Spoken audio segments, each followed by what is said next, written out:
Welcome, everyone. Hello and good evening. I see a lot of familiar faces. Hey, Mackenzie, Amy, Sharon. Hey, Larry and Stephanie. How's everyone doing tonight? Loving all the IJ shirts that we're seeing in the crowd today. Institute of Impacted Leader shirts, democracy needs everyone. That's right. We love it. We love to see it.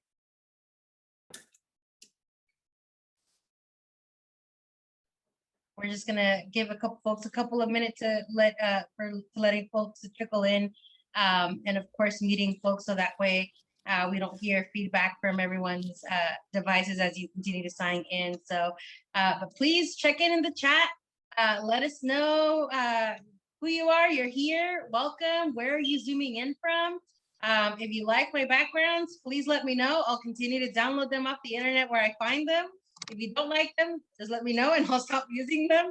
But appreciate you all being here. And yeah, just say hi in the chat.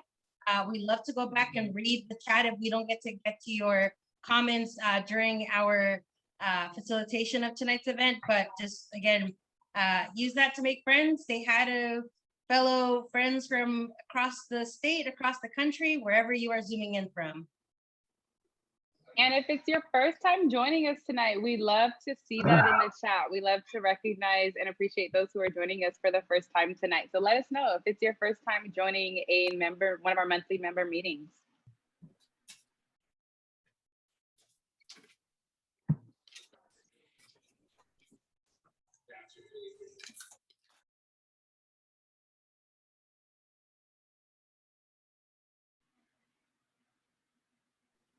And welcome our first time friends, seeing so many folks joining for the first time. You know, we're in for a show tonight because we definitely have a couple of guests who are going to be joining us, and we'll be announcing them once we get started. But yeah, excited that you're tuning in tonight of all nights. And of course, the meeting is being recorded so that way folks can come back and check that out. So if you don't want to be on camera, feel free to turn your camera off. The way the recording settings are is that if you unmute yourself and it catches your feedback, it'll have your video or name appearing on it. So feel free to turn off camera if you don't want to do that. But otherwise, we'd love to see your faces. And we'll get started here in a second because folks are still coming in to join us. So just again, wanting to welcome everybody for joining us tonight. Also, we are in June. Can we say yay? Some, you know, emoji reactions. We have made it another month in 2021, and summer is coming and around the corner. But we have exciting news as well that we'll be giving during our organizational updates about some exciting events that we're going to be having in the month of June as well. So just really excited for, yes, Gemini season. It has arrived. So we will definitely be moving in this amazing season filled with so much excitement, especially with good news from some of our committees pertaining to our bills. So really excited to share all those good news with everybody. So yes, and so why don't we go ahead and get started since we have most folks who are joining us, and as we keep seeing folks join us, we'll keep letting them in the room. But just wanted to give you all just a quick run through as far as the agenda and what we're going to be doing tonight. So we're going to be having a grounding exercise, as we always do, from our healing committee, just to get us settled in before we jump into the meeting. And then we'll start with some welcoming remarks to announce some of our new members that are becoming outside members for our organization, as well as organizational updates and committee updates before moving on to the main program with our first guest speaker, and then the second guest speaker that will be joining us tonight. So stay tuned. You are in for a treat. I definitely want to make sure you are all surprised when you see this, because I'm very excited, and I know a lot of the folks on the team are excited as well for our guest speakers today. And of course, we'll close it out with our member of the month announcement. and our orientation for new members. So if you are a new member, it's your first time joining, that we ask that you do stick around at the end of the meeting for a quick 15-minute orientation that Antoinette and I will co-lead. And that is just so that way we can give you the information that you need, so that way you can become an outside member as well. But otherwise, Antoinette, I don't know if you wanted to give any other remarks before we pass it off to our healing committee for our grounding exercise. Awesome. So why don't we go ahead and get started? So I am trying to see if I see our healing committee facilitators on the call. I am trying to find Rashida or Indigo in this amazing room of individuals. So give me 1 second while I try to see what I can find. Okay, and it looks like I don't see them in the room yet. So I think what we can do while we're waiting for them to hop on the call is we can start with some just general announcements. And then we can go ahead and see if they are able to join us to give us that grounding exercise. But as we have mentioned, we definitely have a program planned for you all tonight. But I did want to start by announcing some official new Initiate Justice members that will be joining us as outside members. And so outside members are individuals who attend 3 out of 4 consecutive Initiate Justice member meetings, like the one that we are hosting tonight. And they are also active in at least one of the 5 committees that we host. So later on in today's program, you will be hearing from our committee leads giving updates as far as the work that their committees have done. And so our outside members are also individuals who are engaged in at least one of our committees. And so that, in addition with attending the monthly member meetings, is what qualifies you to become an outside member, as well as attending that orientation that we give at the very end of tonight's meeting if it's your first time. So this month, we are very excited to announce that we have 12 new outside members. And these are all individuals who have been very, very engaged in the work that we are doing at Initiate Justice. And so please join me in welcoming this round of individuals that we are inducting as our new outside members. So fanfare, please. If somebody has some trumpets in the background, go ahead and pull them out. But we are announcing Christine R., who's actually from one of our cohorts, Craig F., who's also from one of our cohorts, Erica R., Johnny H., Luz T., Marissa P., Nancy G., who's also in one of our cohorts, Nick M., Sandra S., who's also in one of our cohorts, Sam L., Sharon M., and Stephanie J. So congratulations, you are officially outside organizers. Well, the ones in the Institute will be outside organizers after your graduation. But everyone who was just announced is actually going to be an official IJ outside member. So you are going to be receiving an email from me in the coming days, so that way we can get your welcome package out to you, because we do have our t-shirts back in stock, and we sent out a round welcome package a couple of weeks ago. A lot of folks were sharing their welcome packages on social media. So we love to see when you receive your packages, share your excitement with us, tag us, but you will be hearing from me, so that way we can make sure to get that welcome package out to you. And so that way we can make sure that you are part of the IJ family and get your gear. That way you're ready to rock and roll with us as we continue to do this work.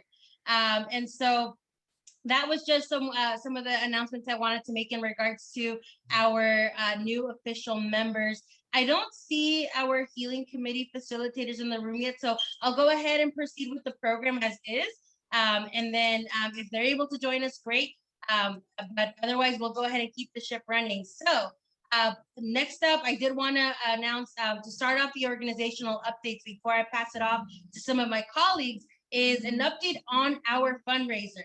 So last month, we announced that we were hosting Fund the Movement fundraiser, where we were fundraising and actually asking for funds to be donated, so that way we can continue to support the work that we are doing at Initiate Justice.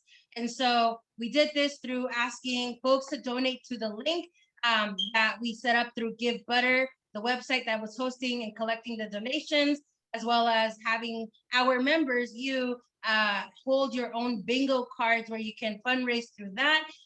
And also having a week of wellness, which we had last week at the end of May. And so we were extremely successful.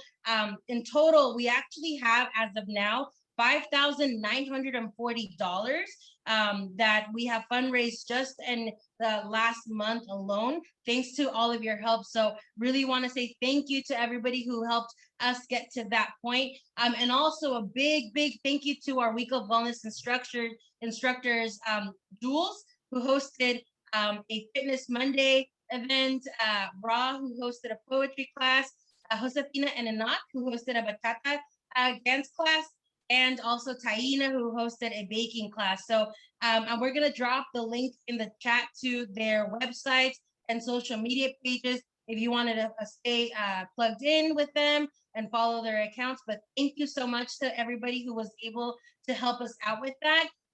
And we do have a small ask for folks who are on the call that you continue to share the link, because personally for me, I don't like to end the dollar signs in, when we're so close to 6,000. So my ask for everybody is, if you can help us share the link that I just dropped in the chat, and help us get to 6,000 by the end of tonight. We're at 5,940, $60 away, 60 from reaching 6,000.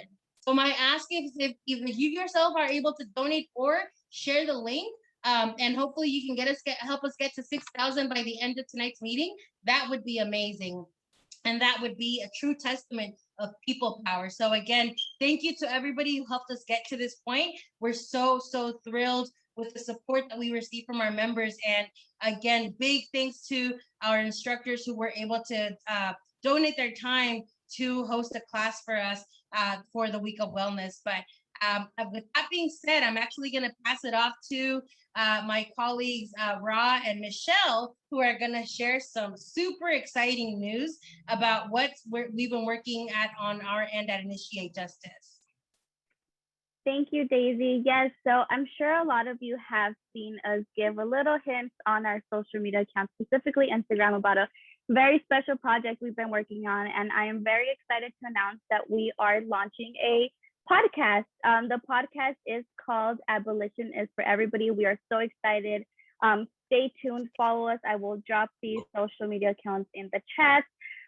We are having a very special Juneteenth launch event for the podcast. We'd love for you to come. So if you're interested, please follow us so you can stay up to date, see when that's happening, where it's gonna happen. But yeah, we're all very excited. Follow us, share with your friends. We want to talk about abolition with everybody.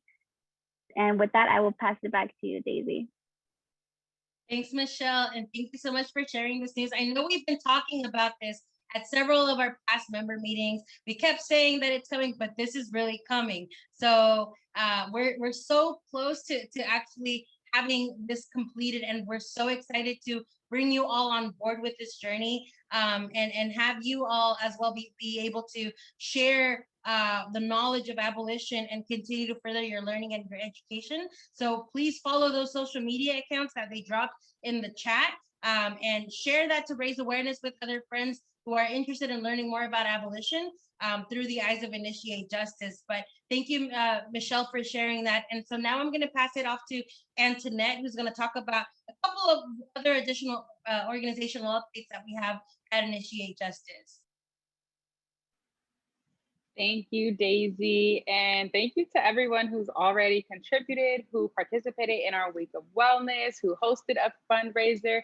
And special thanks to our Cal State LA students interns, who joined us this past spring and helped establish and launch that fundraiser. Super grateful for their contributions to Initiate Justice and their commitments to the work that we're doing. So I just wanted to share a super exciting update that's very near and dear to my heart. It's how I discovered Initiate Justice, the Institute of Impacted Leaders. So some of you may have already seen, it's on our social media. We sent out an email our summer applications are live. So if you're a member and you've been interested in joining an Institute of Impacted Leaders cohort, this is your opportunity. If you live in San Jose, San Diego, Santa Barbara, or Bakersfield, we are hosting Institute of Impacted Leaders cohorts in those locations this summer. So for those who are joining us for the first time and maybe aren't familiar with what the Institute of Impacted Leaders program is, what it is it's a 12-week organizing and advocacy training program specifically designed for impacted people. So those who are formerly incarcerated or those who are supporting a loved one currently or formerly incarcerated.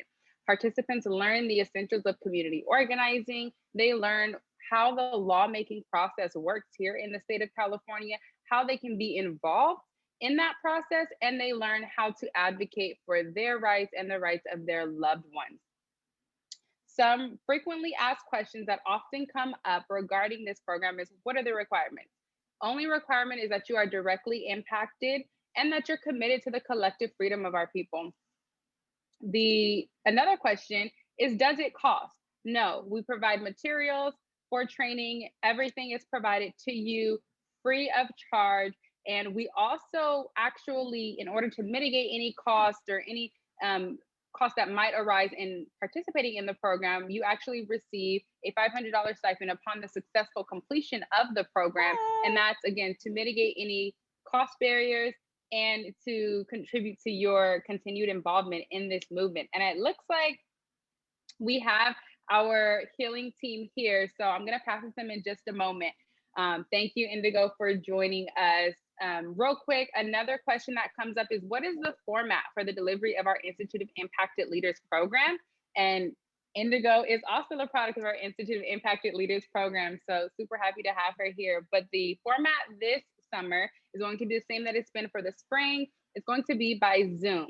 So keep that in mind. If you are worried about transportation, if you are worried about your capacity to join us, we are hosting this institute by Zoom, and that sometimes eliminates some of the barriers that we might experience in wanting to participate in the program. So again, if you're in Bakersfield, San Diego, San Jose, or Santa Barbara, please join us. Another question, if I'm not in this location, can I still apply? So I know that with it being via Zoom, everyone wants to apply, right? I might not live in San Diego, but I still want to apply because it's on Zoom. However, we do keep our Institute of Impacted Leaders cohorts regionally bound for the effectiveness of our advocacy efforts. And so we want individuals who are within the same Senate or Assembly districts to be able to learn together, build power together, and advocate with others in their same district, in their same community, and that share the same senators and assembly members, because that is essentially how we accomplish a change to statewide legislation here in California. And another question, if I previously applied, can I apply again? So if you've applied, but because we didn't have a cohort in your specific location, but now this is in your location closer to where you live, yes, you can apply again for the Institute of Impacted Leaders program.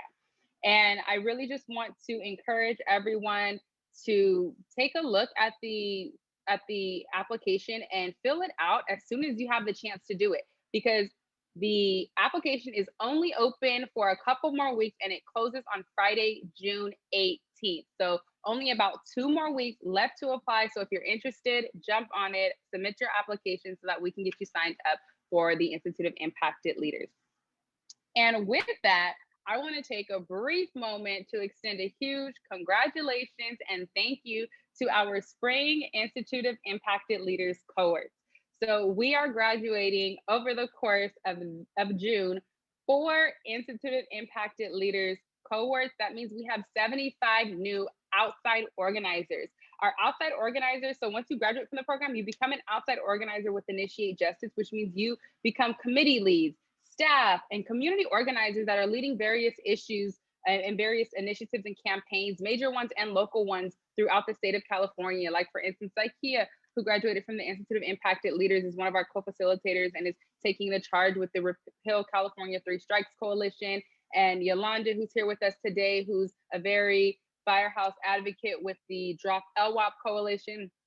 And then like our committee leads, our healing warriors, Indigo, Rashida. So definitely want to encourage you to apply, become an outside organizer, but want to take a moment to thank and appreciate those who have committed the past 12 weeks, every single week with Initiate Justice to learn how to be effective advocates, and who also nearly every single one of our cohort participants this spring participated in our spring legislative visits, which contributed to our victories, which you'll hear more about later this evening. So join us. And if you want to see what the Institute of Impacted Leaders produces and hear from some of our graduates, join one of our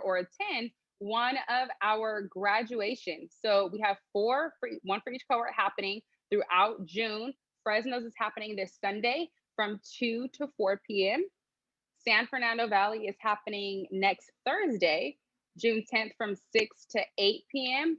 We have our Orange County cohort graduating on June 18th from 6 to 8 p.m. And then our Long Beach cohort will be graduating on Thursday, June 24th from 6 to 8 p.m. It's a great opportunity to hear from participants as to what that experience was like and what it meant for them. So Daisy is dropping those links in the chat.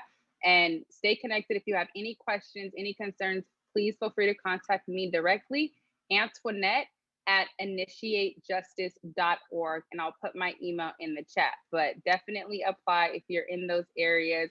It's bit.ly/IJ Summer Institute 21. So I don't want to take up too much time because we have a wonderful rest of the night planned for everyone, and I want to give us space to kind of ground with our healing queen, healing warrior Indigo, who's with us. Hi everybody, what is up, team? I'm so sorry, y'all, for being late. That's my bad. I know that's not a reflection of the Virgo planning that is, what this meeting is. So I apologize for that, my chaotic, but I'm so happy to find myself here with y'all, and to offer a moment of breathing and to offer a moment of connection for ourselves, grace for our bodies, and acknowledging that healing is part of the work. So just encouraging everybody to take a moment to breathe with me right now. So I'm gonna put some music on so we can kind of relax some of our muscles here. Can y'all hear that? That's right. Sit back in your chair.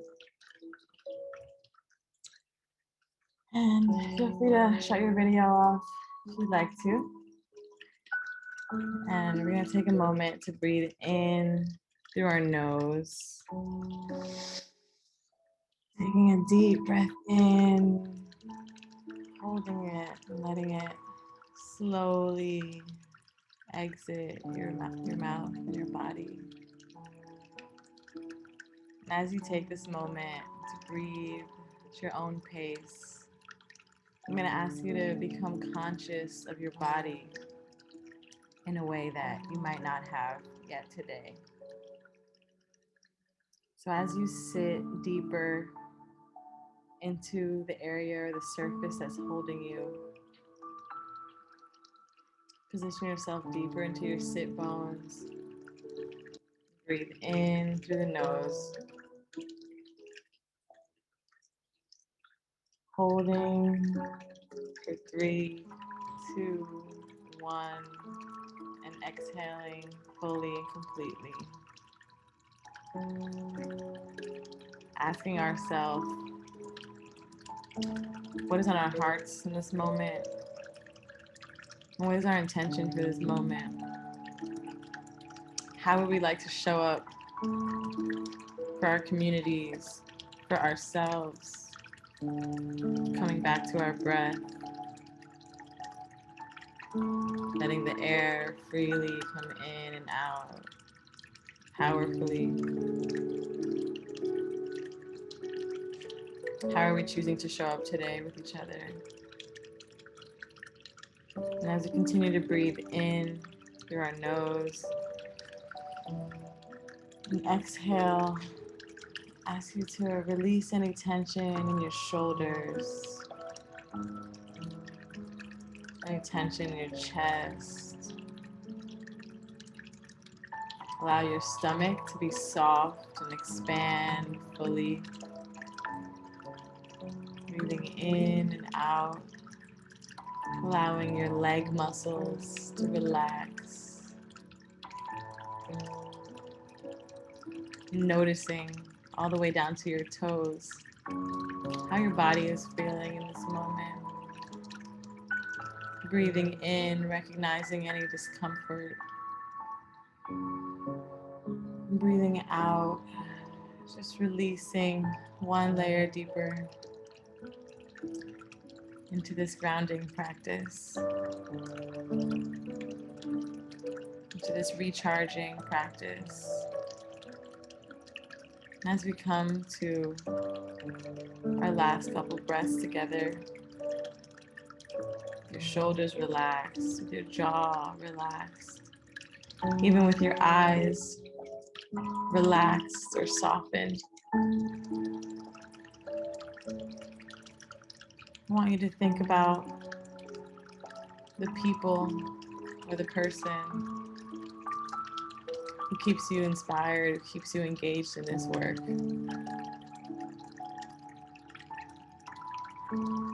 Maybe it's a baby, maybe it's your loved one. As you breathe in, allow yourself to take that image, let it bathe the next breath, the next moment.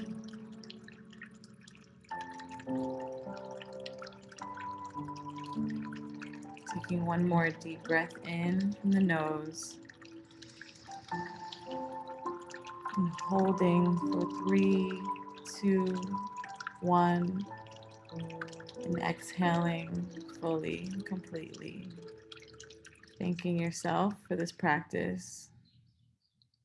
Thanking each other for making time.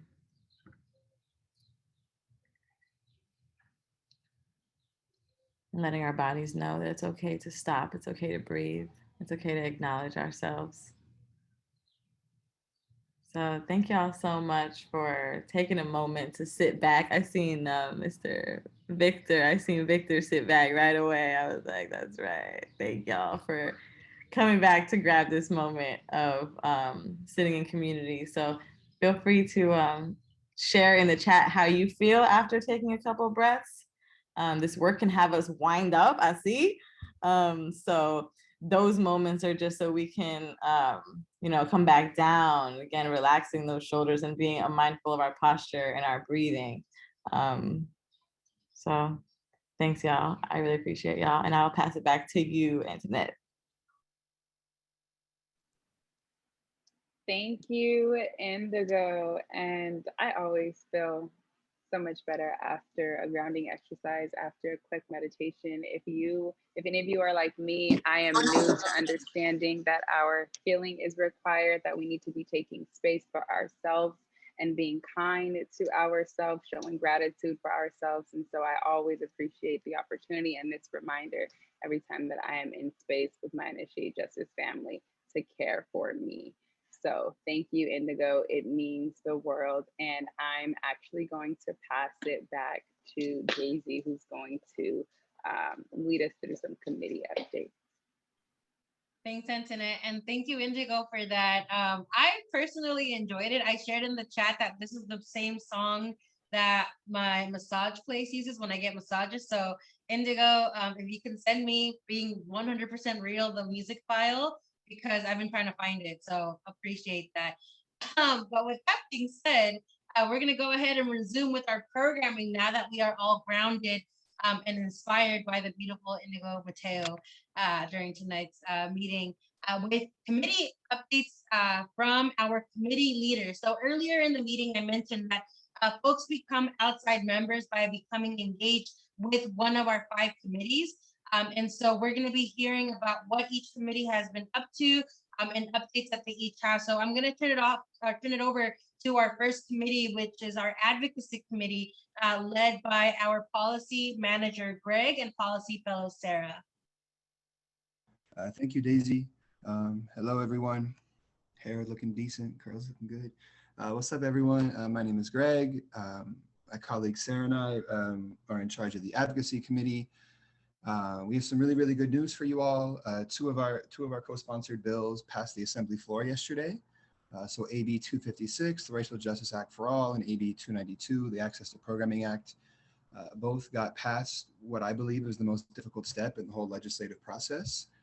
So obviously there's more work to do and we can't celebrate too much yet, but it is important to just step back and just know all the hard work that went into this. I especially want to thank everybody who's doing legislative visits this summer. AB 292 came down to literally one vote.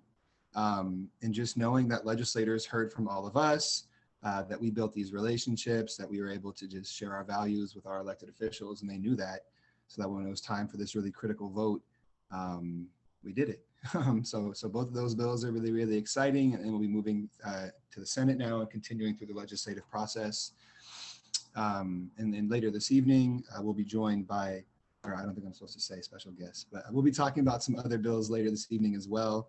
And I will pass to my colleague, Sarah, to talk about the events we have coming up while I put the RSVP links in the chat.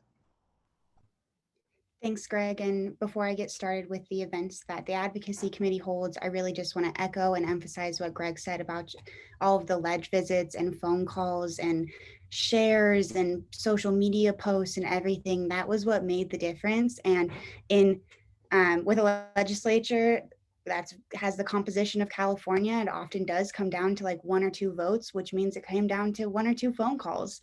And that really tipped the edge. And so thank you for all of your hard work, because each drop fills up the bucket. And we filled up the bucket and we did it. So thank you all so much for your hard work. As y'all know, or most of y'all know, we have 3 events every month for the Advocacy Committee. We have our monthly advocacy committee, abolition office hours, and policy office hours.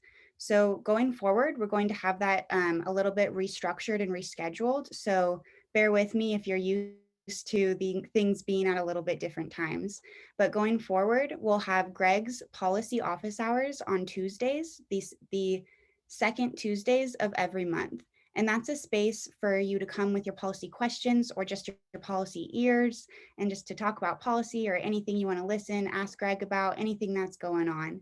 It's very open, very comfortable. Don't feel like you need to bring anything, just bring yourself. Greg's always fun to talk to, and get him started about policy and he'll go off. So everyone go get him excited.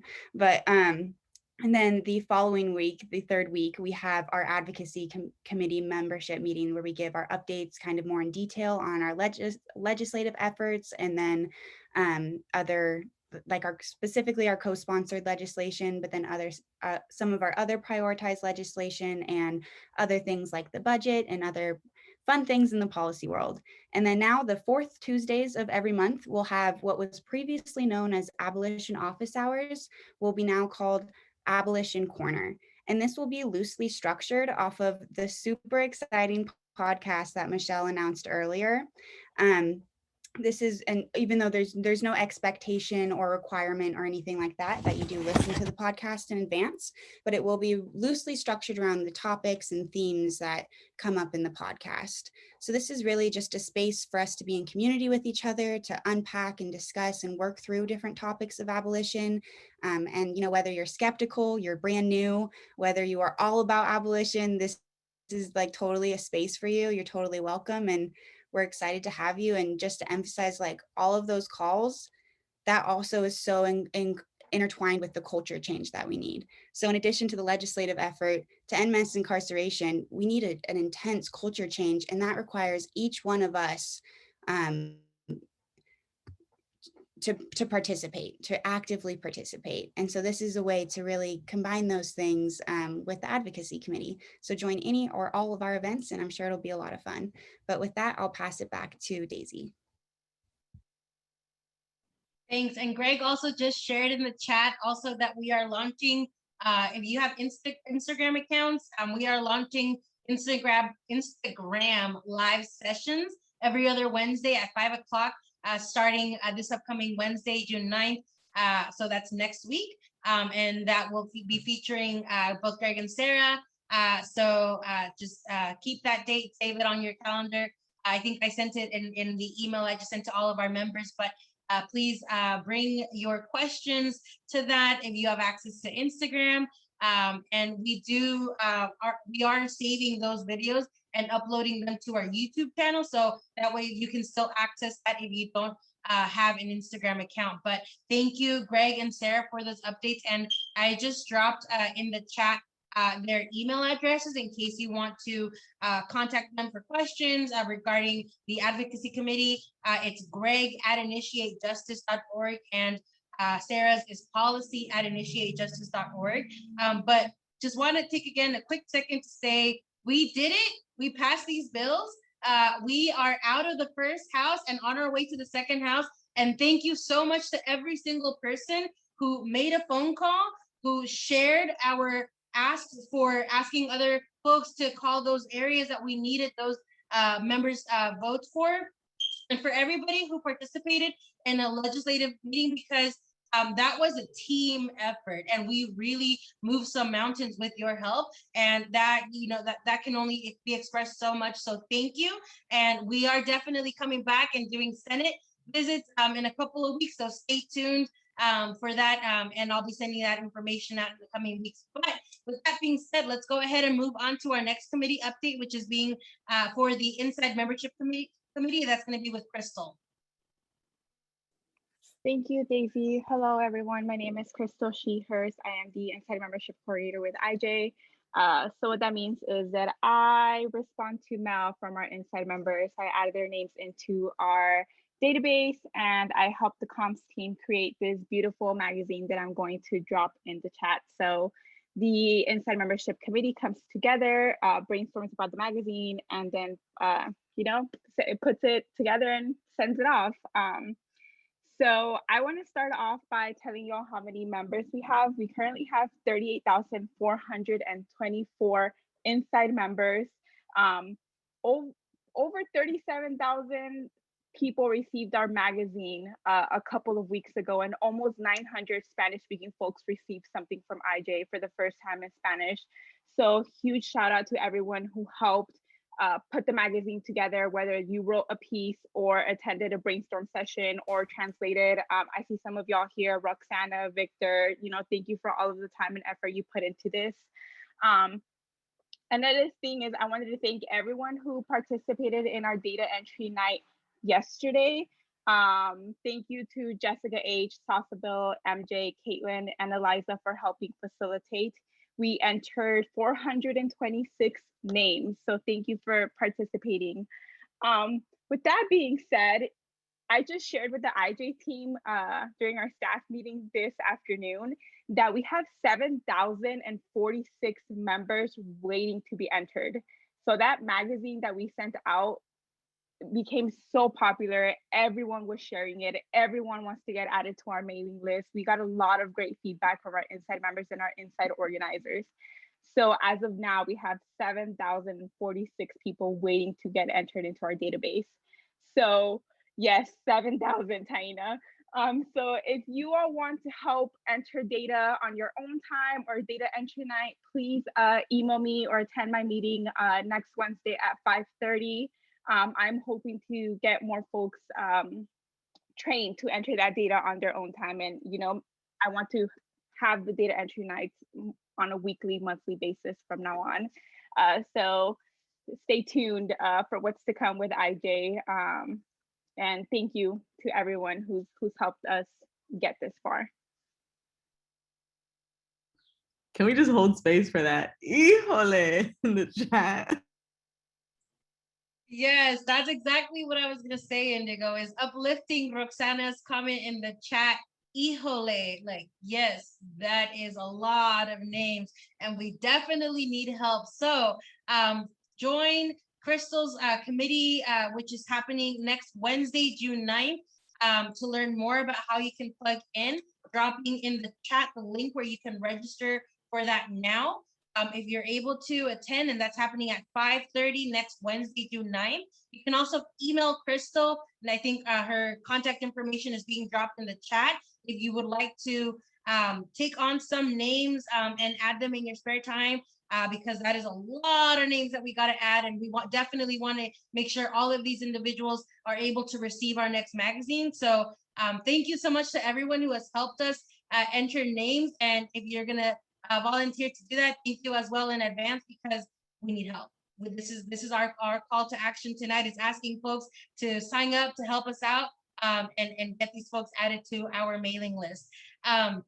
So now we're going to go ahead and move on to our inside organizing updates from our amazing superstar, rock star, team powwow, like cheerleader, Lee Gibson. Hey y'all, my name is Lee Gibson, he, him, his. I'm the inside organizing manager here at Initiate Justice. And you know, Indigo said it just a second ago, but I really do want to uplift you social justice legislative leaders, because without you, we will not get these bills passed. We will not get these laws passed. And these 38,000, soon to be 45,000 IJ members need your support just as they want to be able to support you. And so I want to get into a little bit about what inside organizing actually does and how we come to the table. So of those soon to be 45,000 members, we want to be able to train them to be the leaders that you all are. We have a curriculum and a correspondence course that has been created to run them through on how to activate and organize around the legislative process, get their peers involved, get their family members involved, get their folks, their loved ones, everybody in their communities involved, so they have the voice at the table when it's time to make these decisions. As you know, not all of our bills got through this year, but a lot of them did, right? A lot of them that we're supporting. And so they are waiting for directions. They're waiting for the ability to be able to not only take over the legislative process, but then start to run it and make sure that the laws that are put in place are the ones that we actually support, that you actually support, that they support. Currently, we sent out over 225 new curriculums. With that, Michelle is taking on the task. One of our other staff members, she's taken on the task of being able to catalog, review, and pass those folks along, making sure that they get the feedback on what the legislative process is and how they can improve upon it themselves. Other than that, we also send in a newsletter and a newspaper every month to make sure that they have updated information around the bills, make sure that they have updated information on how they can support other bills and other organizations that are in this fight and this defense with us. We also have phone trainers that go through an extended training with our inside organizers to turn them into senior inside organizers, to where they then start running groups, IJAG groups on their yards, where they start to empower the folks right there with boots on the ground in the institutions and trying to rip down the walls that they're actually encaged in. And so it is super important that you all not only get involved with the inside membership and getting these names entered into the database, but also to get involved with the IO committee so we can train more leaders that are trapped behind those walls and bring them home to their families and their loved ones as soon as possible. So you can hit me up at lee@initiatejustice.org. I have committee meetings every month. It's usually the first Thursday of every month, but this next month it's going to be July 8th. And then subsequent months after that, it'll be the first Thursday of every month at 5:30 p.m. So please come join us. We could use your assistance. We could use your power. We could use your wisdom to be able to make this this program even stronger. Thanks, Daisy. Thanks, Lee. And I just went ahead and dropped in the chat the date for the next committee meeting for our Inside Organizing Committee, July 8th at 5:30. The link is in the chat. That way you can RSVP for that tonight. We'll drop Lee's email as well in case you have any questions on that. But next up, I'm actually going to pass it out over to my colleague, Antoinette, who's going to talk about outside membership committee updates. Thank you, Daisy. Thank you, Lee. Definitely a hard act to follow, but I am Antoinette Radcliffe. Pronouns are she, her, hers, and I am the outside organizing coordinator with Initiate Justice. Myself and Daisy, we recently have begun leading the Outside Membership Committee, which is one of our newest committees of 2021, in which we focus on building the power of our outside members, finding ways to further develop your advocacy efforts and your advocacy skills, and finding ways to expand our outside membership and our outside organizing structure and base. So as Crystal mentioned, we're about to have over 40,000 inside members. And so we want to make sure that our outside membership and our outside organizing base and power is just as strong to be able to support those inside members and inside organizers. So just as we have the inside members taking the charge, finding ways to contribute, sending us letters of support, we have our inside organizers who are mobilizing folks on the inside, and they have over 40,000 folks that they're mobilizing. So we're trying to find ways, and we're strategically working with our existing outside members and outside organizers through the outside membership committee to find ways to further develop your power and base build here on the outside.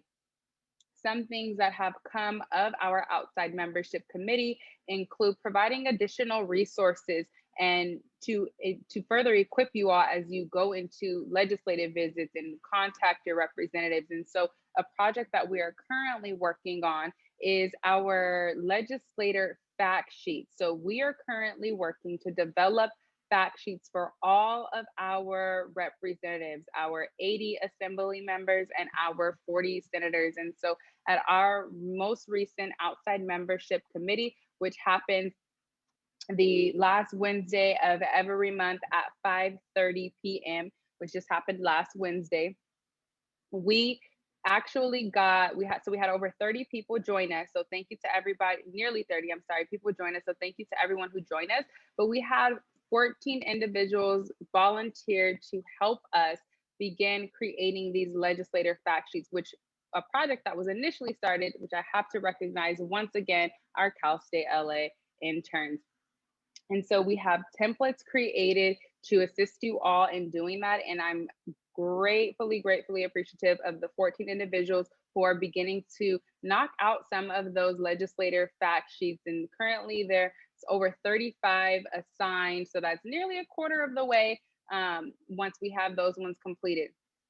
And so that's a project that we're currently working on. Some other things that the outside membership committee focuses on is the establishment and the development of our chapters. And those are conversations, that's an ongoing conversation with our outside membership committee. So if you're interested in supporting and finding ways to support each other, right, and finding ways to further expand Initiate Justice's reach into the community, join us at our outside membership committee meeting, which the next one is happening Wednesday, June 23rd at 5:30 p.m.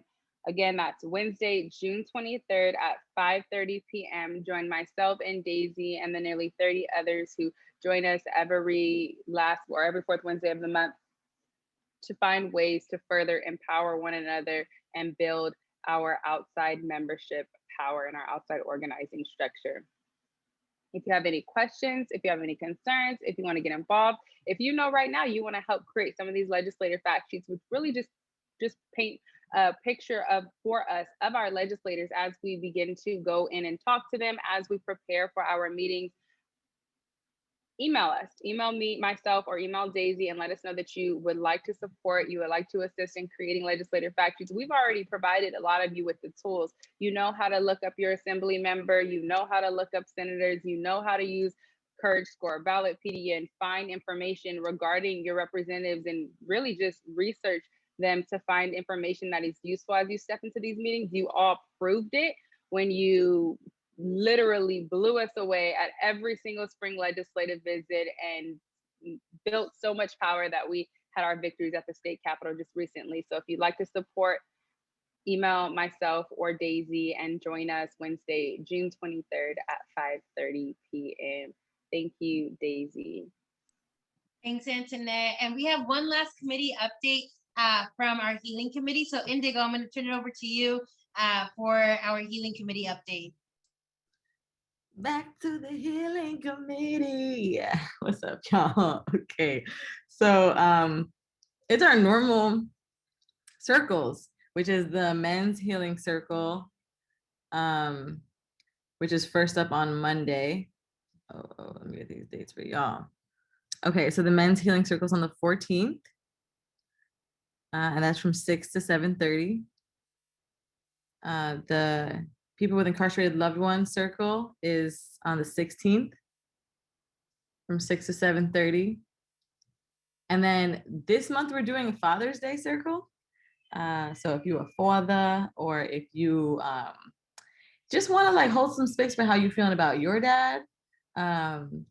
Obviously, like we know that our community is hit differently by relationships, and especially familial relationships, and how, you know, there can be so much pain around those days like that. So we want to hold space together as a community and say, hey, like, you know, we see you, and we thinking about, you know, each other on days like that, especially if it's hard for us.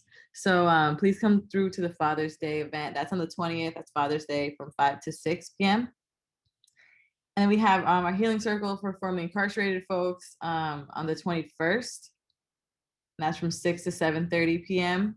Thank you, Daisy. She put in the chat. And then our healing committee is at the end of the month on the 28th from 5:30 to 6:30. And please look out for our training for facilitators. We're looking for a small group of people to join us in, you know, learning how to create breathing exercises and writing things out, and giving shout outs, healing shout outs to the people that we're working with inside, to our inside members, figuring out creative ways to, you know, continue to put our healing at a similar, you know, priority to this movement work. Because I know y'all do not play about your movement work at the ledge visits, doing the work in the streets. Okay, we were toe to toe with the police damn near last time we were at a protest. But when it comes to healing, you know, talking to these people is not always easy. Sometimes these things can weigh on our hearts, or, you know, we're obviously supporting people who are inside, a lot of us. So taking time to acknowledge yourself within this struggle, wherever you may sit. And then part of bringing more people onto the training is allowing IJ to do more circles that will, you know, reach different, you know, parts of our community. So please come through to the healing committee meeting at the end of the month if you want to come through and be part of the team. And just email joinhealing@initiatejustice.org if you would like to be, you know, a healing facilitator, and do stuff like that. So that's the healing committee. Thank y'all. Go forth in peace.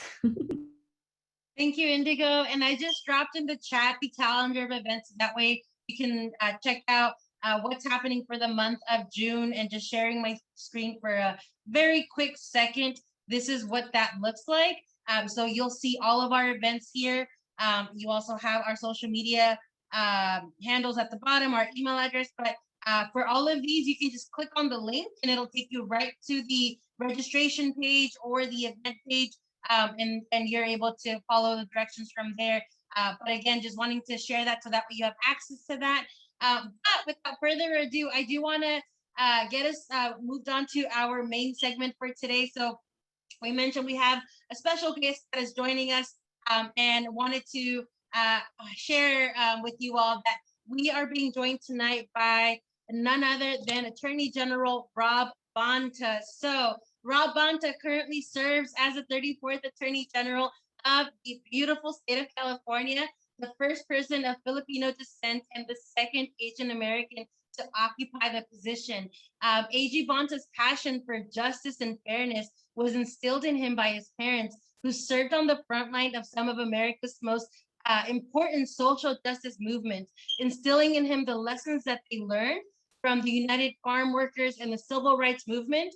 AG Bonta's parents also lit a fire inside of him to fight against injustice, to stand up for those who are taken advantage of or harmed. And that's why he decided to become a lawyer, to help right those historic wrongs and fight for people who have been harmed. So he worked his way through college, graduated with honors from Yale University, and attended Yale Law School.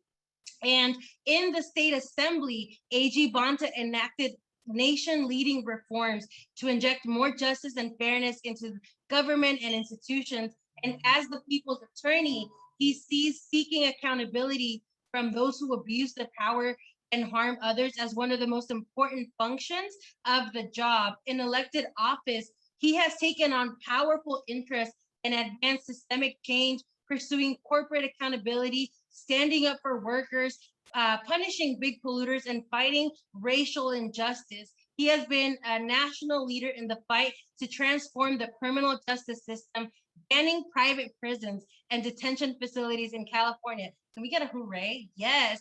As well as pushing to eliminate cash bail in the state. He also has led statewide fights for racial, economic, and environmental justice and worked to further the rights of immigrant families, renters, and working Californians.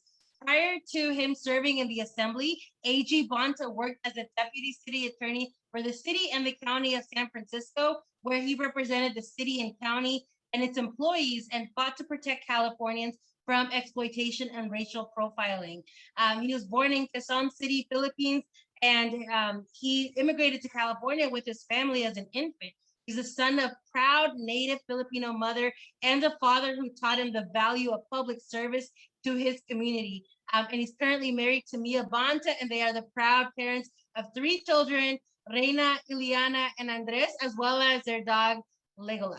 So without further ado, please help me in welcoming AG Bonta, who will be joining us tonight with for a moderated Q&A conversation with our executive director, Taina. So first of all, Daisy, can you introduce me? Like anytime I'm ever on a meeting, you gave like the whole entire life story, and that was wonderful. That was beautifully executed. Thank you, Daisy. But thank you so much, Attorney General Bonta, for being here with us today. I'm so excited to see you again. I know we work really closely in Prop 17 and the ACA 6 work. So I'm really grateful that you made time to sit with our members today and chat with us. So thank you so very much. Yeah, and we do have a couple of questions for you, but before I hop into that, do you want to just, open up and, tell us a little bit about yourself, what you're passionate about, and for those of us who might not know so much, what is the Attorney General? Like, what is your role? Thank you, Taina and Daisy. Thank you so much for that kind introduction. I'm really excited to be with all of you. Thanks for having me. It means a lot. And I was appointed Attorney General about 5 weeks ago. So I've been in the role for 5 weeks, and deeply honored and privileged to be in this role. There's such reach and opportunity for doing what I care about most, which is making people's lives better, transforming lives, fighting for more opportunity, equity, justice, and inclusion. And that's what I sought to do. That was my goal as a legislator for almost 9 years, representing what I think is the best assembly district in the state of California, representing Oakland, Alameda, and San Leandro. Just a huge honor and privilege of a lifetime. And now in this role to be able to continue the work. And there's so many places where, so that's my dog Lego that Daisy introduced. Sorry, he's trying to get in on the conversation, and which he does often. So for all you Lord of the Rings fans, I don't know if there are any, Lego for Legolas. So he's always a star on Zoom. He's become a fan fave. But I apologize if it's hard to hear me. He'll chime in from time to time. He thinks he's protecting me when he's really not, but it's sweet, and I love him for it. So that's kind of my whole goal in public service, making people's lives better, uplifting folks, and I have been honored to serve in the state legislature in California, the place where the phrase "as California goes, so goes the nation," where we lead with courage and boldness, where we're always on the vanguard doing great things like Prop 17 and showing what's possible and being a model for others. And I really feel that so much starts here, that we have the responsibility not just to our 40 million incredible Californians, but to the nation as well, to show, to embrace the future,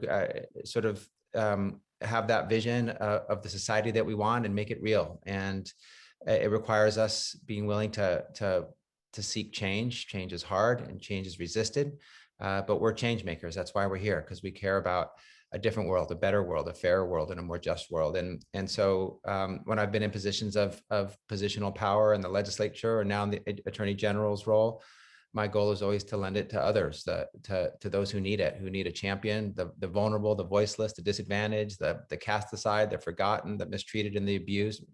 I think my view of the AG's role is I'm the people's attorney. I'm here to fight for everyday people and lift them up, and to protect basically the little guy from being abused by the abuses and overreach of authority of the big guy.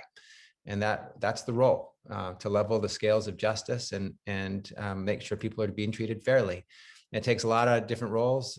It could be the individual in our criminal justice system who deserves more compassion and humanity and a second chance. It could be communities living at the intersection of poverty and pollution who need someone to take on big polluters who are abusing them. It could be someone who's being abused by a big corporation or being cheated, victims of human trafficking, victims of elder abuse, of other scams and crimes.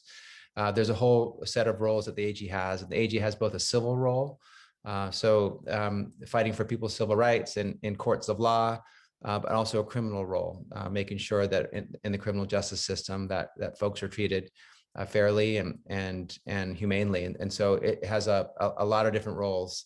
But in the end, it comes down, in my view, to being the people's attorney and fighting for everyday folks. And a lot of the things that I'm doing now are continuations of the work I started in the legislature, enforcing the ban on for-profit private prisons and detention centers, making sure that uplifting a fair pretrial system when it comes to money bail, enforcing a lot of the bills that I authored that protect and defend our undocumented immigrants, building on the automatic expungement bill, AB 1793, that I worked on. So there's a lot of different areas where the work continues, and the Attorney General's role touches every area in California that's important, in my view, from renters and affordable housing to climate change and environmental justice to criminal justice reform to healthcare.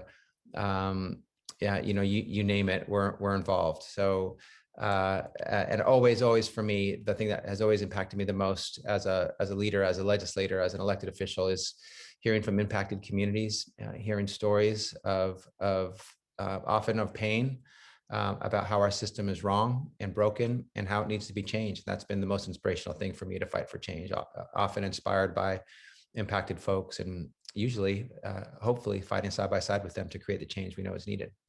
So I have given it a good politician's opening statement, nice and long-winded. So let me stop there, and I'll answer your questions, Taina. No, it was wonderful. You actually answered a question that I had planned to ask in your opening statement. So you're actually helping do my job for me. But thanks so much for giving us the overview for like what the Attorney General tends to do overall. But I know that you are, excited to implement some innovative programs, namely the Racial Justice Department. Can you tell us a little bit more about your new Racial Justice Department and what the focus of it is?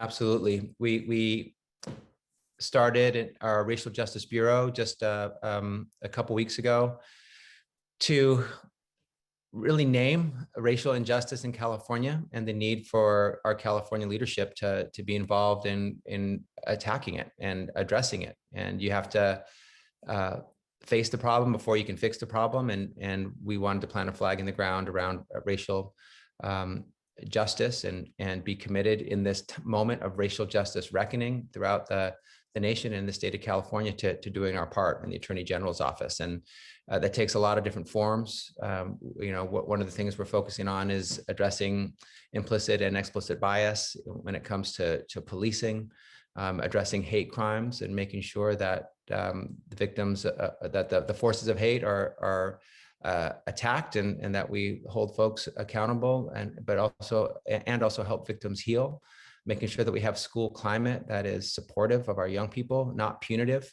that proceeds with resources and programs and services as opposed to punishment and expulsion. We're working on supporting the reparations task force, which a bill authored by Assemblymember, now Secretary of State, I'm proud to say, Shirley Weber, a bill that I co-authored to make that real and to really put forward important contributions to address our original sin of slavery, which continues to be an open wound and is a stain on our history. So, and any other issues that come up that deal with really addressing racial injustice and transforming our systems that are unfortunately infected with racism to make them more fair and more just. No, that's really exciting. And thank you so much for, for your innovation and being proactive in this field. It's definitely necessary and much appreciated. So kind of in that vein, just in general, I'm wondering, what do you see on the horizon for criminal justice reform? What do you think are, the next major moves that the state can potentially make around ending mass incarceration? Yeah, I mean, I think right now we really do have some incredible progressive legislators who are moving in this space. You're going to hear from one after me. I understand my recently former colleague, Alex Lee, who's doing great work, making an impact early, in his very first term, and will continue to make an impact. There's so many areas where we need to improve. I feel like I know that the criminal justice system is fundamentally broken, and anywhere you can inject and insert more fairness, more humanity, more compassion, we're going to be better off for it. So, our system has proceeded with, over criminalizing, and then over arresting, and then overcharging, and then, over convicting and over sentencing. It's too much in every space. And, you don't need to sentence people forever. People change and rehabilitate and deserve another chance, and shouldn't be in jail forever. And we shouldn't put a lot of folks in jail in the first place when it comes to, mental health and addiction and homelessness. Folks are worthy and in need of services and social services, not criminalization. So we're understanding that more and more in the legislature. We're understanding that more because of you and organizations that are on the ground like you that help us see and point to where things are broken and where they're not working. And you supported Prop 57. That's part of your origin story, providing for opportunities for folks to get credits, to get out of prison and reduce their sentences because of the work that they were putting in. And then you help with Prop 17 with folks to be more committed, in their communities and be seen as the Californians that they are, worthy of our fundamental right to vote like anyone else. And we need more of that. And so, when it comes to addressing things like LWOP, there's a bill on the floor or moving right now for people who committed crimes between 18 and 25. Should they have life without parole? Should they never, ever have hope of a chance to have their sentence reduced and to be released? I mean, we'll see what the legislature does. It's a 2/3 vote, so that's a tough one on that particular issue. But I'm seeing so much criminal justice reform in so many places. I'm implementing AB 1506 for police accountability, making sure that we have independent investigations of officer-involved shootings. This wasn't an AB 1506 case, but I took on the Monte Rosa case in my second week in office. Wanted to make sure that the family wasn't given just silence and uncertainty and inaction, that there was accountability, because you can't have trust without accountability. So the automatic expungements are going to be, we should expand that. We shouldn't put the burden on individuals who have the substantive right to have their criminal conviction modified or reduced or expunged. The government should do that. We know who's eligible. We should just wipe it and allow folks to get closer to jobs and housing and education. So there's so many places where we can make a difference. I'm really excited that some of the bills I started working on this year, some with you, including prison visitation rights, and really making that more forceful and stronger and more definitive. That's continuing to move forward with great leaders like Assemblymember Santiago. So we still have to see what we're going to do. I don't think anyone thinks that we should have money bail as it is. We're still not certain. I think as a reform community as to what the replacement system should be, but I think we know that we need to change. So there's a lot of areas where we're making change. And when it comes to the death penalty, I think we shouldn't have it. I'm against it firmly, publicly. and I don't think it's right for California. It doesn't deter. It is racist. People get the death penalty based on the race of the victim, more than anything else, and it's irreversible, and it's fallible, meaning it's wrong sometimes. And when you're putting someone to death, and you can't reverse it, you can't be wrong, and we are wrong. So I'm thankful for the governor's moratorium. I think the voters of California will vote to end the death penalty in the near future. And I think we also need to address, life without parole as well, and continue to provide, use data, use evidence, and use science. We always talk about that as policymakers, evidence-based, solutions, and the science around aging out of danger, or folks who are medically in need of care, not prison. There's folks who have been models after they made a mistake and are rehabilitated and have changed. All of that. There's opportunities to move away from our mass incarceration and over-criminalization system, and to be better, to be fair, to be more just. And people often think that it's justice and fairness on the one hand and safety on the other are mutually exclusive. They're not. When we're fair and more just, we're also safer. So, there'll be naysayers. There'll be people who talk about, the violent crime that's rising in some cities. We're in the lowest levels of crime that we've ever had in the state of California, historic lows. There are some spikes in murders right now and in gun violence. And we need to address gun violence, and we need to address murders as well. But we also need to be real about where we are. And this is after many years of reform in the state of California. So we need to continue to be thoughtful about the path that we're on, courageous about our commitment to reform, and being smart as well as humane, compassionate, and fair. Thank you so much for all of that. And I think it's like so encouraging. Like I was watching the chat blow up, like we're so excited to hear, our Attorney General say drop LWOP, and, that we shouldn't have the death penalty, and that, we need to do away with a lot of these enhancements and everything like that. So it's very clear that, we are moving in the right direction. I also appreciate what you had to say about like learning from impacted folks. So that being said, like something that I would like to offer is that, for folks like us who are abolitionists, we don't believe that the system is broken. We believe that it's working like exactly as it was intended to, and that's the problem. But we have opportunity now to change so much about what's happening in our system, and with leadership from folks like you, it's very clear that positive things are on the horizon. So thank you. You answered a lot of the questions that I had, but I think I just want to follow up with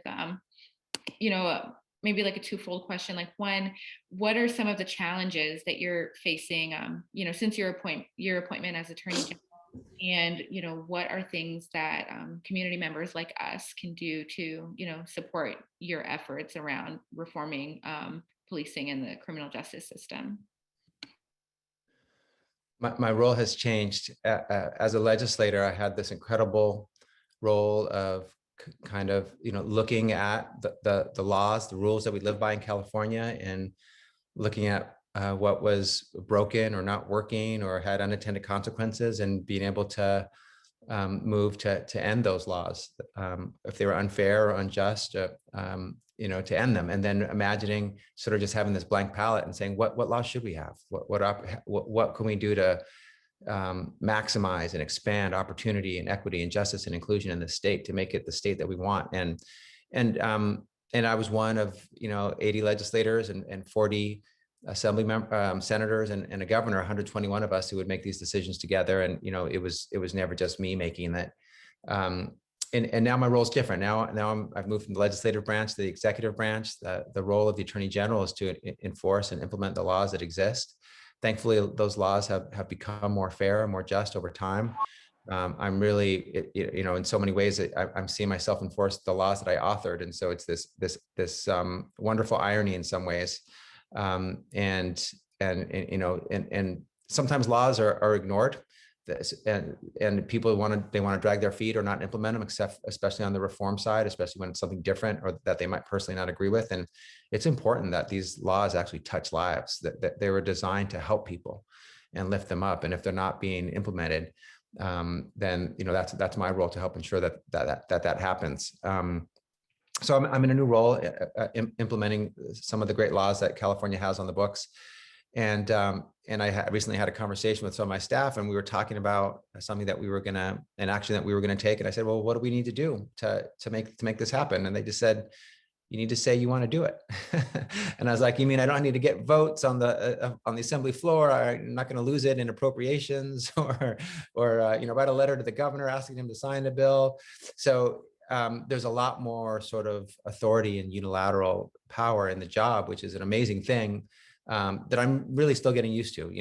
I work with my colleagues, and I listen to them, and we found ways to get win-wins, and we worked in teams, and I still will do that, and that's who I'm about. I've always been a team player.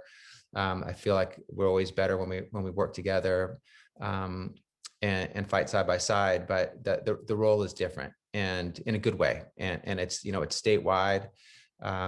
There's incredible reach.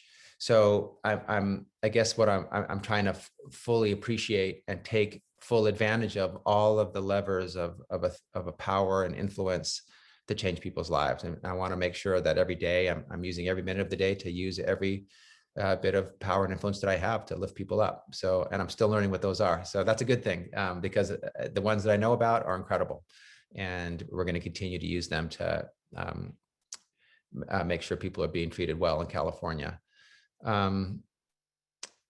So I'd say that's the biggest part. I mean, also, like, it's $1 billion a year agency, over 5,000 employees, 1,200 attorneys. So it's huge. I don't know everyone yet. I probably never will. I want to meet as many folks as I can, and there's a lot of operations within the Department of Justice where things kind of happen because they've always happened that way. And so it's incumbent upon me to identify, where that's, where sort of inertia is continuing to take its course, where I want to move things in a different direction, and insert myself to change that direction. And, some of the things are the things that you have fought for and you care about, like 1170D resentencing. Are we going to oppose those every time? When someone has a habeas petition on a death penalty case, and they're presenting forensic evidence or another witness, or making a viable claim for ineffective assistance of counsel. It's our job is to do justice, not just oppose. And so, I'm committed to having a post-conviction justice unit that looks at the underlying integrity of convictions, and if they're fair, and if they're right, and if they're not, folks should be exonerated. If sentences are excessive, and if they're too long and too much, and can be reduced. So we want to look at that. I don't think that's ever happened in the Attorney General's office, but I'm committed to doing that. It's not something we've always done. So change is hard, and change in a large agency can be particularly hard. So it just means I need to make clear my vision, push and communicate what we need to get done. And we have a great team, and I know that we'll be able to implement great things together, but it'll just take time with a large agency like that. Yeah, I wish you luck with meeting everybody at a 5,000 person agency. You haven't met everybody yet. I was like, well, that's an ambitious goal. So I wish you lots and lots of luck with that. I did see that a couple of folks were starting to ask questions, and we have about 10 minutes left, so I want to make space for that. But really quickly, I just have one last question that is personal. I'm going to take some executive agency here and ask a question that I have. Listening to you talk, I've always heard you speak by using person-centered language, and talk about impacted people and people who are impacted by incarceration, instead of using words like felons and criminals and things like that. But I did notice today, I went on your website to do a little research, and I saw some kind of questionable language, and I realized this is an institution where the Attorney General is often called the top cop of the state of California. So I'm just wondering, in in you being, you know, like so oriented around like seeing people as people, but then working like within an institution that is so like law enforcement centered, like, is there anything that like challenges that are coming up for you and like pushing back against some of these narratives? And, you know, what are your thoughts on like maybe implementing a culture of using more people-centered language in these, you know, institutional spaces? I think we should. And you know, there's a whole lot of pieces of sort of, I guess, carry forward that I'm inheriting that I'm going to want to change. And you know, I'll say this on the upfront, help me be a good AG, you know, and what do I mean by that? Point to things like this and say that, you know, you can improve this. I know who you are. I know what you care about. You may not have been looking on your website and seen the language, but, you know, here's what it is. And it should change. It should be more, you know, human seeing and, you know, the things that I care about. You know, it's really important for the Attorney General. I don't want it to be some inaccessible person in some bureaucratic building far away that no one knows about what they do. And that's been kind of what it has been for a lot of people. You know, we're building out a whole community outreach component that hasn't been there in the past, where we're gonna, you know, it's not incumbent upon people to come seek us out and find us. We need to seek community out and work with community to co-create solutions together. Community knows best what the community needs. And our job is to listen and partner and use our influence and authority to lift up those solutions and implement them and scale them. So we're going to be reaching out to folks, especially impacted communities that haven't been seen or believed to be valued by the Attorney General's office. You know, I see those communities. I value those communities. So we're going to seek out their counsel, partnership, and collaboration. And the messages that we send in our language is important too. You know, you can push people away by how you talk. And that's not intended, and it's something that we should change. So the short answer to your question, Taina, is I would like to change that, and I thank you for pointing it out. No, of course, and that was why I raised it, because I know you didn't put that there, and I'm sure that you would want to if you were aware. So thank you so much for like always being willing to listen to folks and, you know, being part of this work with us. It truly means a lot. I saw that a couple of folks had dropped questions, so it might be easier if y'all just want to like unmute yourself. So first I saw that Craig had asked a question, and then Jay, and now I see Oka has raised her hand. So why don't we start with Craig, Jay, and then Oka, and then I'll keep other folks on stack. But Craig, feel free to unmute yourself.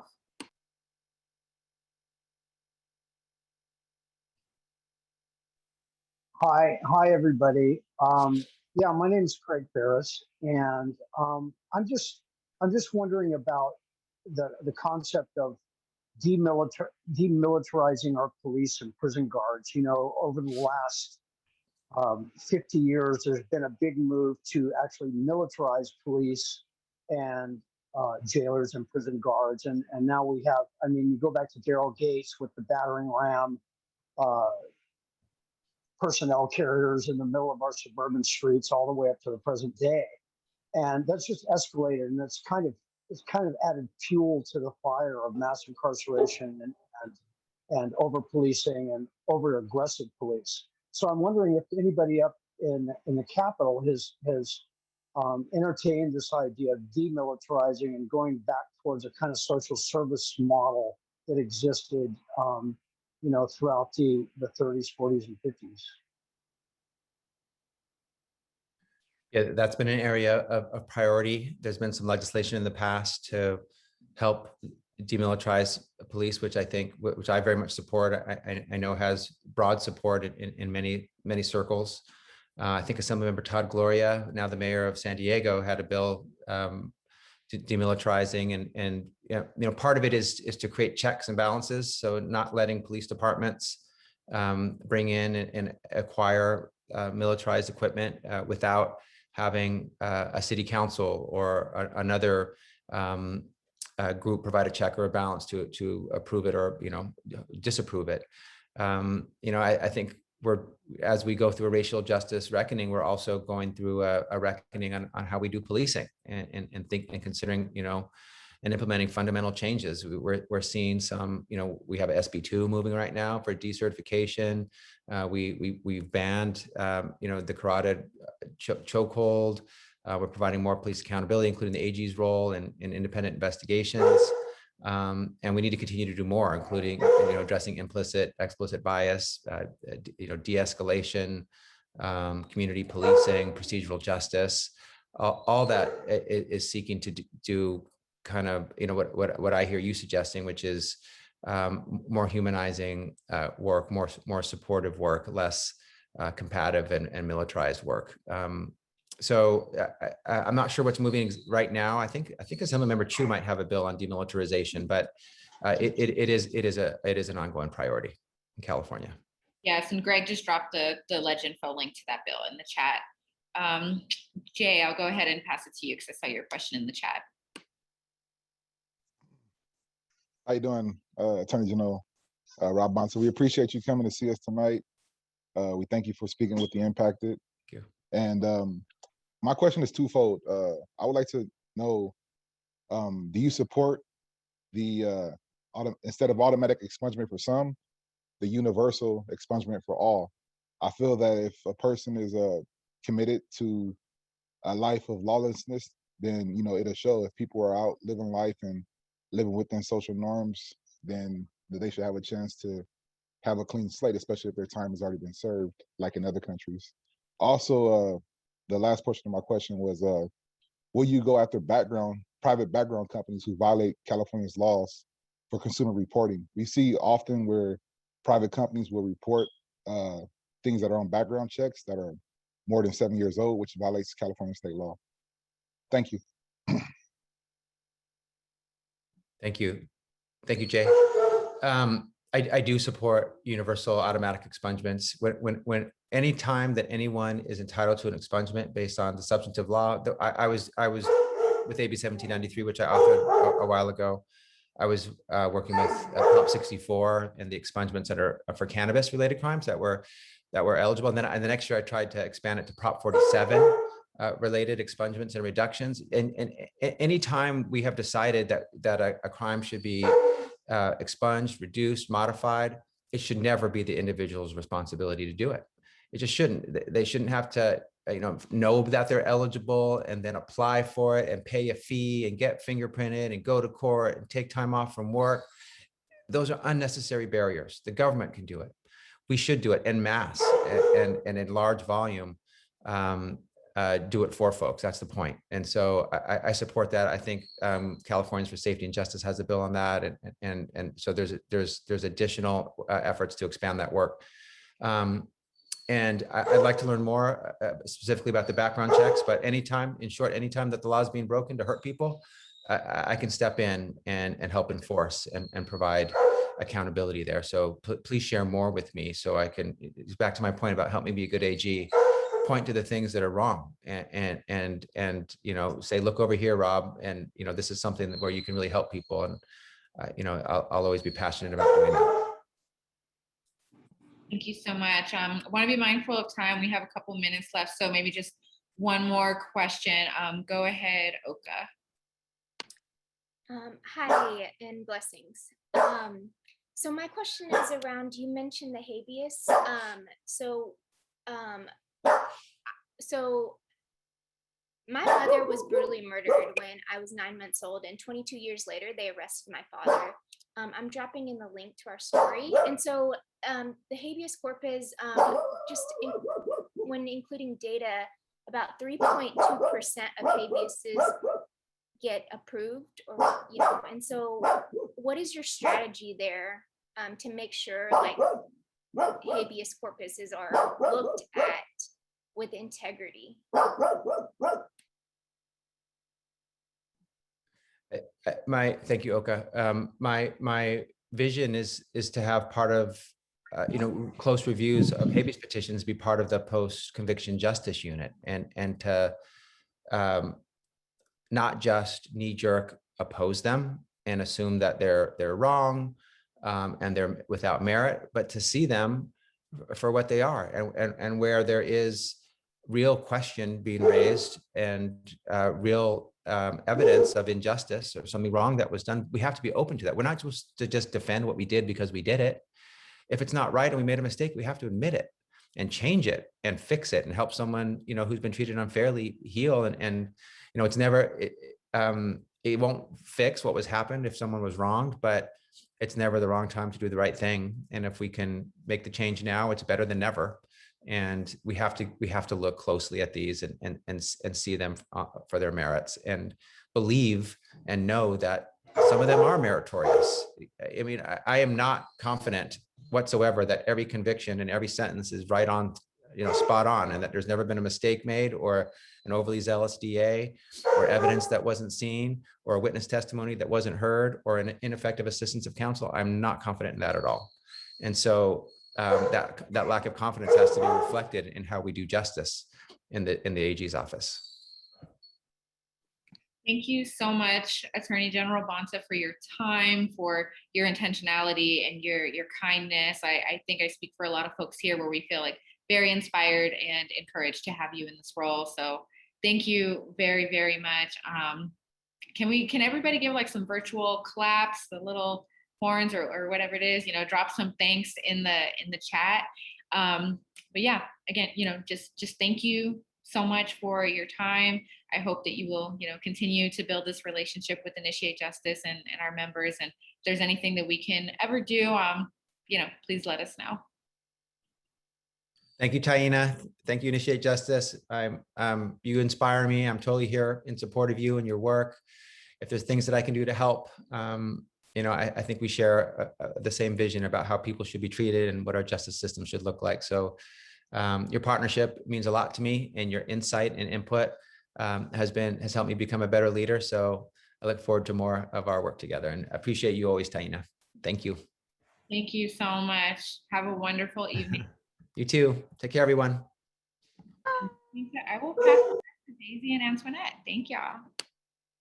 Thanks, Taina, for moderating that with Attorney General Bonta, and everybody. Just so you know, that is your current Attorney General. So just, a peek into what he's planning on doing in this new position, in this new role. That space is there for us to support him. And as he continues to expand some of the goals and dreams he has in this new role as the people's attorney, and that's us. We are the people that he's seeking to represent. So again, thank you, Taina, for that. And so we have our next guest here who's going to be joining us for a moderated conversation with our policy manager, Greg. So Alex Lee is the state assembly member representing the 25th district. He is a progressive Democrat who serves on the Assembly Committee on Budget, Education, Privacy, and Consumer Protections and Transportation. He also has a proven track record working on affordable housing crisis, healthcare for all, and reinvesting in our schools and social services.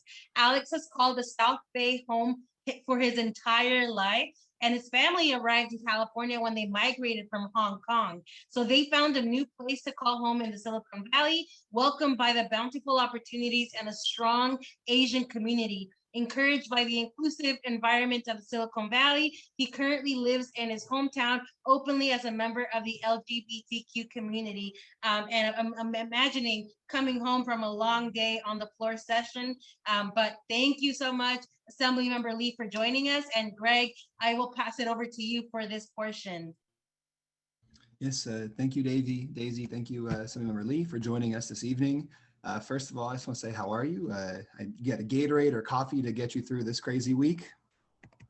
Funny enough, Greg, I don't drink any coffee at all. I don't drink caffeine now.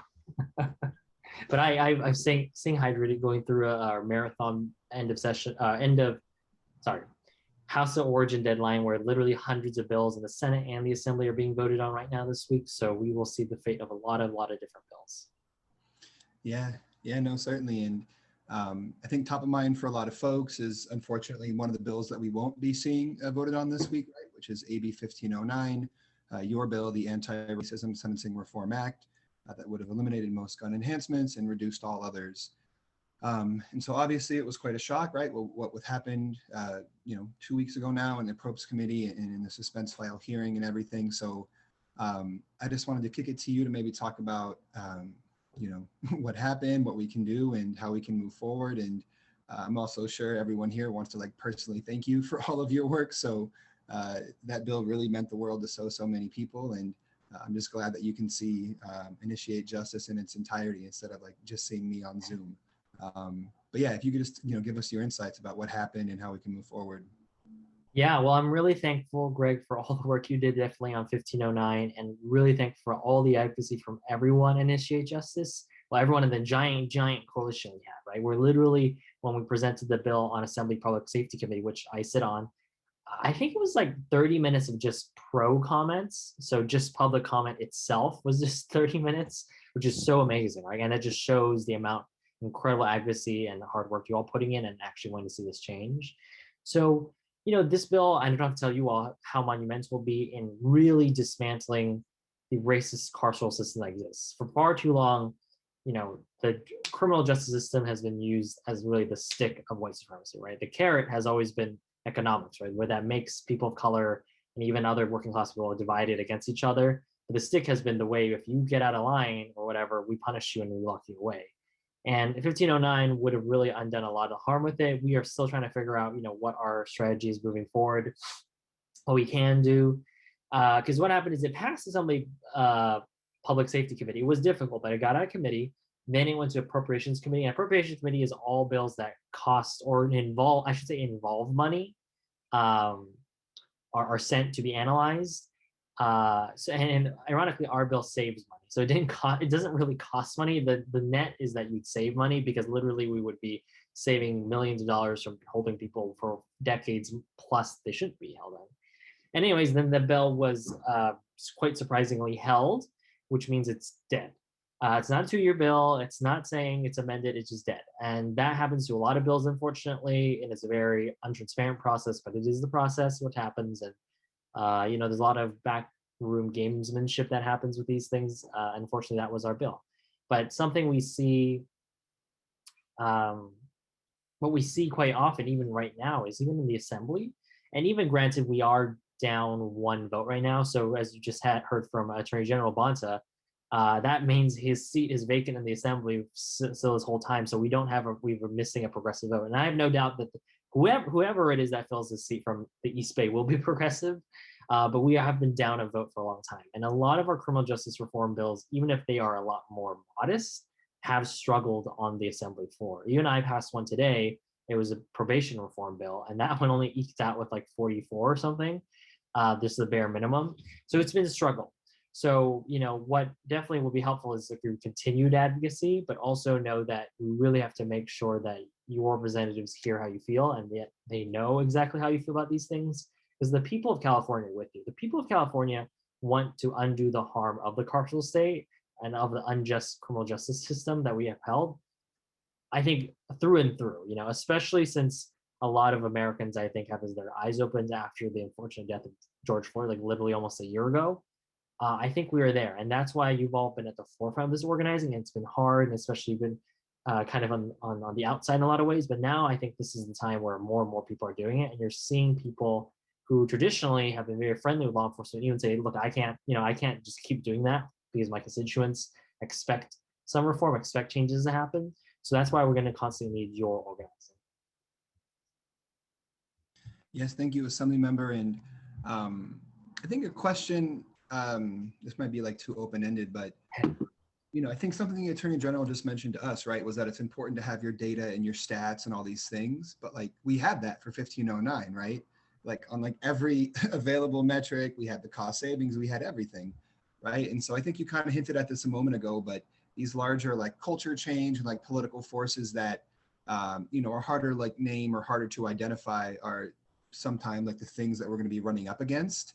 And so in addition, to continuing to collect the good data and the good research and, everything we need, how can we maybe start tackling some of those larger things? And maybe it is, right, just, talking to our legislators often and getting more progressive folks in there. But I'm sure you feel this similar frustration, but it's like, we have all the facts, we have all the stats, right? Like, what else do we need? So I'm sure you've thought a lot about that, but like, what is that thing? And like, how as a community can we help to, just make that become a reality in terms of bringing that across the finish line? Yeah, certainly. That's a great question, Greg. And it reminds me of in committee, there was one Republican member who was like, "What's your data show?" And I like schooled him on the data. But and he was doing that. I didn't tell you at the time, but he was doing that because I keep asking that in Republican bills all the time. So he's trying to make fun of me.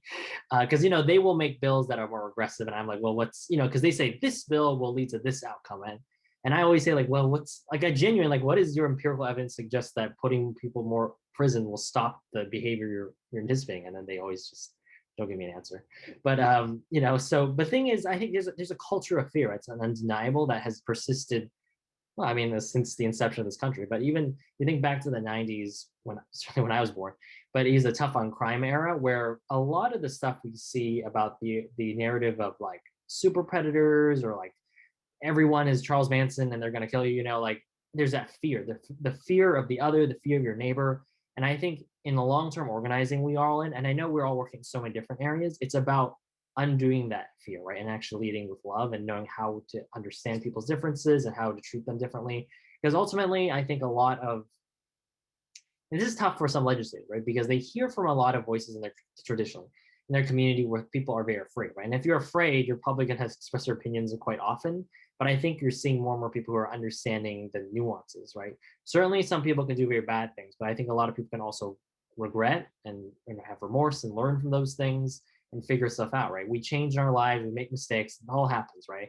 And yes, there are scary serial killers that you listen to podcasts like Serial or whatever, and that's scary too. But those are also outliers, right? But I think it's just learning about and showing people how to humanize these things. Because even though we're having conversations now, certainly my bill did not advance, but we are working on criminal justice reform bills right now. It's about humanizing that. And I think, on the legislative side and the politician side, certainly, yes, you got to work on that and make sure people understand what that experience is like. But also in the community level, we have to combat that fear. And something that, I was really fortunate Greg helped us with is in 1509, the law enforcement, the DA's association did this thing I think was really gross, really disgusting, is they, as you think about it now with the rise in anti-Asian hate crime or hate incidences and crimes, and there's a lot of fear that they kind of parachuted into Oakland Chinatown and they said, this bill 1509 will do exactly the thing you're afraid of. And I was like, hell no, I'm not gonna let them do that, especially because I'm Chinese American. So we really went in there and combated, right? But I can tell you, ultimately, look, it didn't change the outcome, unfortunately, of our legislative stuff, right? But that was real community work that I valued because there are not a lot of Asian Americans who can speak the language, who look like them, who will show them a very strong progressive message because they're so used to hearing either outside entities like white law enforcement, unfortunately. In this case, specifically, he's white. So going in, telling you things and feed on your very real fears because we don't have a lot of those champions, right? So I have a district that also is majority Asian American. So I was out there talking to them about explaining it more thoroughly. And a lot of those folks I would genuinely say would walk away from this conversation. They say, oh, I've never really thought about it that way. I've never had it said to me that way. And we know, especially working with a lot of advocates who are communities of color, right? We have different cultural perceptions, different mistrust of people, right? And that's why representation matters, frankly, right? Because it takes people who understand the culture, who can speak the language and know how to communicate with the people in our communities who have a lot of ample reasons to distrust and really break it down to them and understand how it is, right? So it's not just someone outside the community giving you facts and figures that overwhelm you, but really explaining on a local level. There was this great story, I know I'm rambling, but there's this great story even in Chinese media highlighting someone who would have really benefited from 1509 and they were Chinese American. And that's the thing is misperception. They think that all criminals cannot be Asian American. There's no way. And they highlight this really great personal story about someone. And that's how we start doing that kind of stuff, right? It's an interpersonal community relation building. And I really do believe from the bottom up, we can have changes and pass meaningful form too. Yeah, thank you so much, Assembly Member. I want to ask you a million questions, but I'm sure folks here also have a lot of questions and I don't want to take up all the space. So I do want to keep an eye on time. So maybe we can host or hold these next 5 minutes for questions. So I saw a couple things in the chat, but I also don't want to speak for anyone. So if folks just want to unmute themselves, we can maybe just do this one at a time and feel free to ask the Assembly Member.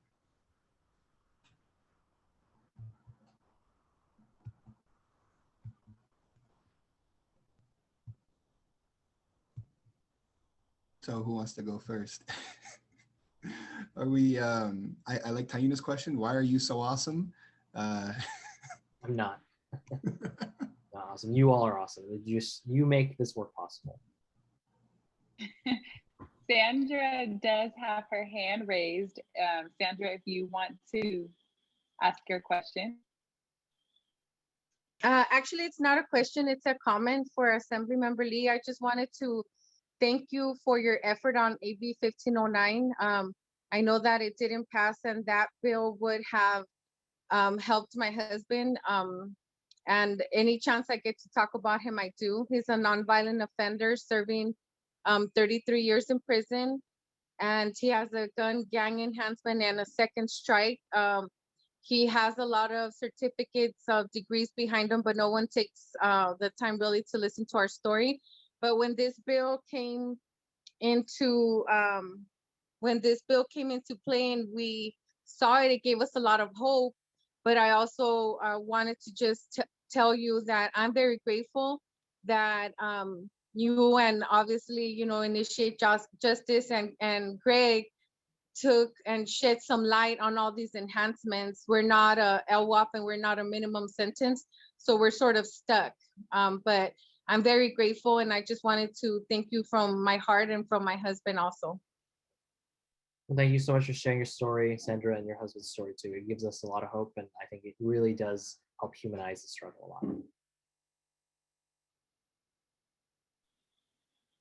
Thank you, Sandra. And that actually brings me to a question that I would like to ask. And it's similar to what you had already begun discussing in essence of that culture shift and that narrative change and really sharing our experiences. But what are some ways that you think strategically us as impacted people can uplift the experiences and the actual stories, those lived experience of those who are currently incarcerated at the state capitol, on the floor, in these discussions, and really ensure that their voices are heard? We get the letters of support, we share those, but what are some other ways we can really ensure impacted voices are in those rooms, even those of our loved ones who are currently incarcerated? Yeah, certainly. I think the advocacy you do is really stellar and awesome, amazing it is. I say the one thing that would help, I think, with folks is repetition. So the thing is, you know, we all don't have high powered lobbyists who are influential and spend a lot of money, you know, all that stuff, right? But like, what I have learned from my 6 months in office is it's really about relationship building, right? Or just that influence in your mind, right? Everyone makes decisions differently. You know, some people are very data driven, some people are relationship driven. But I think repetition is important. You know, it's as important as to show up on committee days and show up for floor dates, but like just, especially if they're a representative, like bug them. There's no limit to how much you can bug them. They're a representative, they work for you. You know, you can hit them up every third day of the month and just say, hey, my spouse is under this situation, this would really help them, and just call them and do that. Because I have seen how, honestly, like the squeaky wheel gets the grease, right? The people who talk very loudly and get their case heard will make a difference. So I would definitely say, you know, every now and then just drop your legislator, your representative line and say like, hey, my husband's still there. I still would love this thing, you know, it's me again, checking in a month later, you know, still here. Because I think that would help them, right? Because then that gets in their memory and they're like, okay, this person in my district cares a lot, and they keep hounding me about it. Because definitely that persistence is an important factor, as much as it is mass, you know, at one time. But if you can imagine doing a mass constantly, they'll definitely get their attention, right? Thank you so much. Thank you, Assemblymember. I just see a couple questions here in the chat related to 1509 coming back in 2022, or just like future things, how we can get that reintroduced. So I know we're still figuring that out, but if you wanted to speak to that for a moment, I think there's a couple questions here in the chat related to that question. Yeah, one way or another, 1509 hopefully will come back in 2023 at least. So there's this rule about reintroducing bills, and they can't be like exact copies of a bill. You know, it's like you can't like I shouldn't say that. You shouldn't like just resuscitate a bill out of you know the grave like that. So I'm trying to figure that out, if we can do that, or we can do a different modified. I don't know. You know, we can do a modified version of 2022. One way or the other, if I am returned to office, if they don't kick me out by then, I will do 1509 part 2.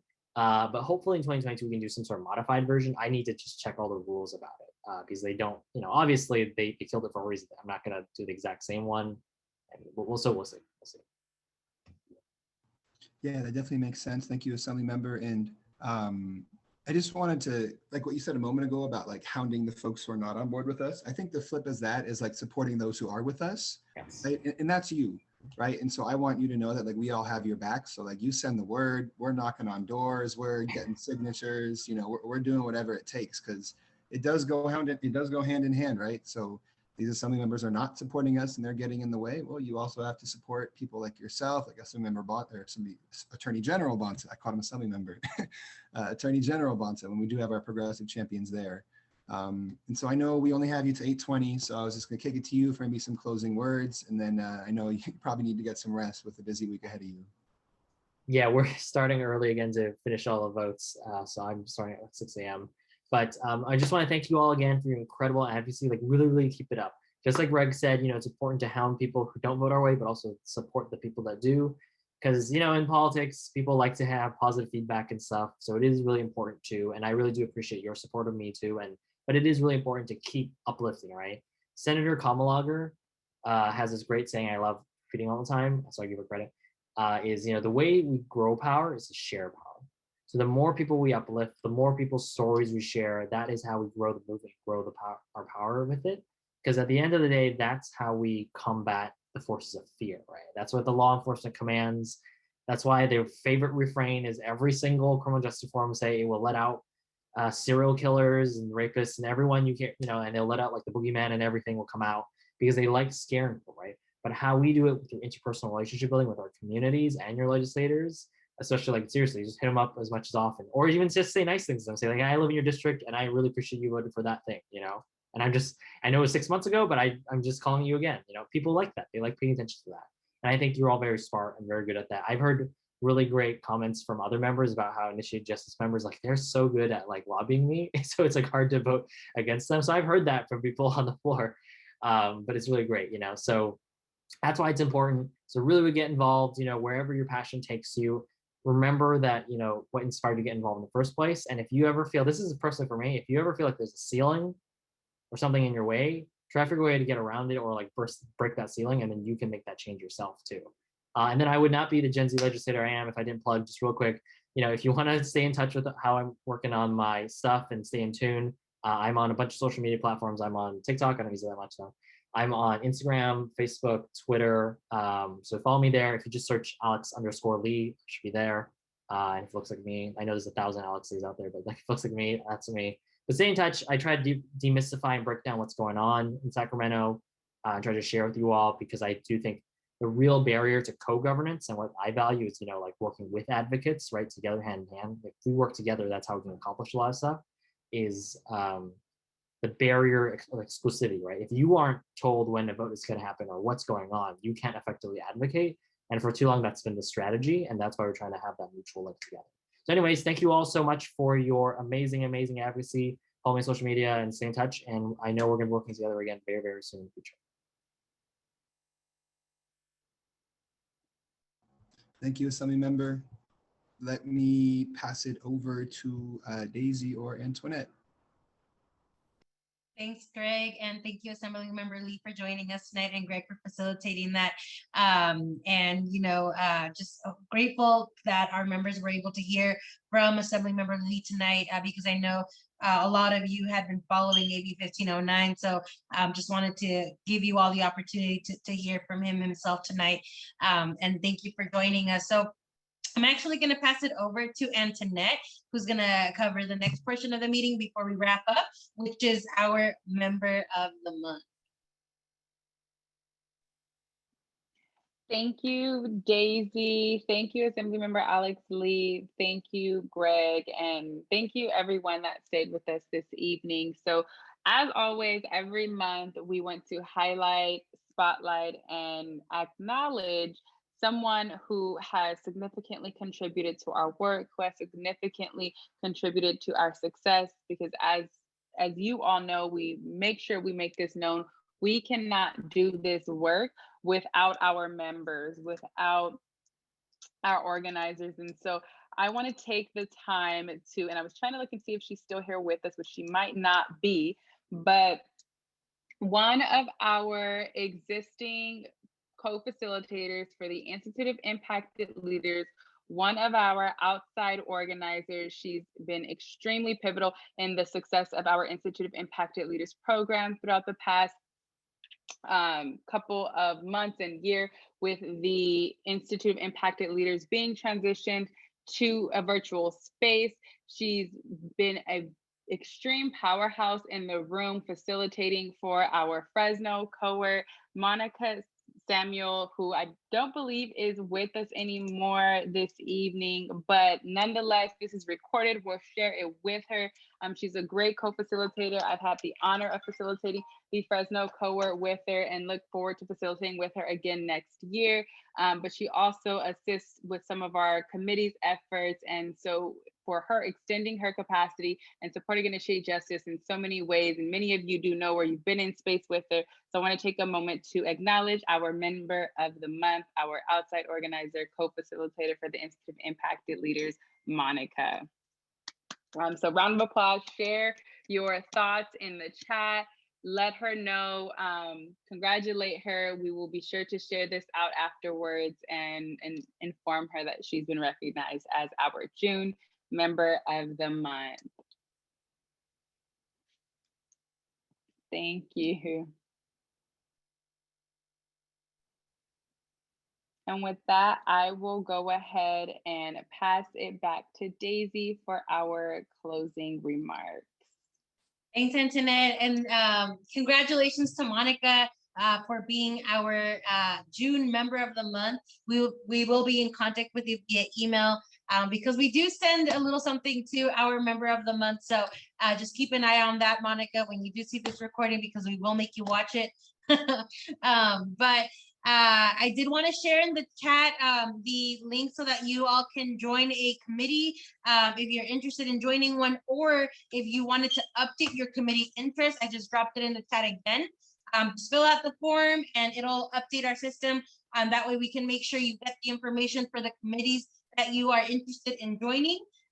For folks who are new, please stick around because we are doing a short orientation as soon as this meeting ends, but our next member meeting will be taking place on Wednesday, July 7th at 6:30 p.m.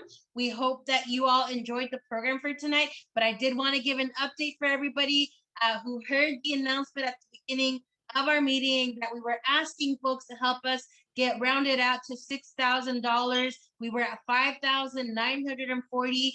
And I think within the first 20 minutes, I'm not even lying, we actually exceeded our goal. And as of right now, we actually are way over the initial ask. So we are ending tonight with $6,525. $6,525. So you all helped us raise over $585 in our 2-hour meeting tonight. So thank you all. Yes, you can continue to share.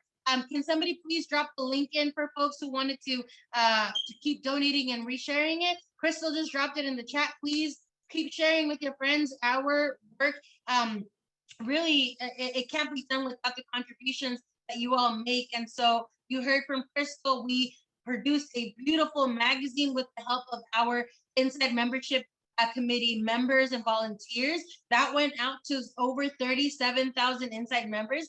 And because of that, we now have over 7,000 members or folks who want to become Inside members and receive our next issue of the IJ magazine. So please be in touch with Crystal if you want to help us enter names. But yes, please keep sharing that link because that donation really goes a long way and that share goes a long way. But with that being said, thank you so much for joining us, friends, tonight. We will see you either at one of our events. We have a busy month. So again, dropping the link for the calendar of events in the chat for anybody who wants to RSVP for any of the events that are happening this month. There's a lot of them happening. And so if any questions, feel free to email myself and Antoinette. Otherwise, we will see you at an event, hopefully later this month, and see you all next month. New folks, please stick around. Feel free to unmute yourself and say good night. And thank you for joining us, friends. Good night. Love y'all. Bye, everyone. Great meeting. Good. Thank you for the meeting. Good night, everybody. Good night. Good night. Thank you. Thank you. Amazing meeting.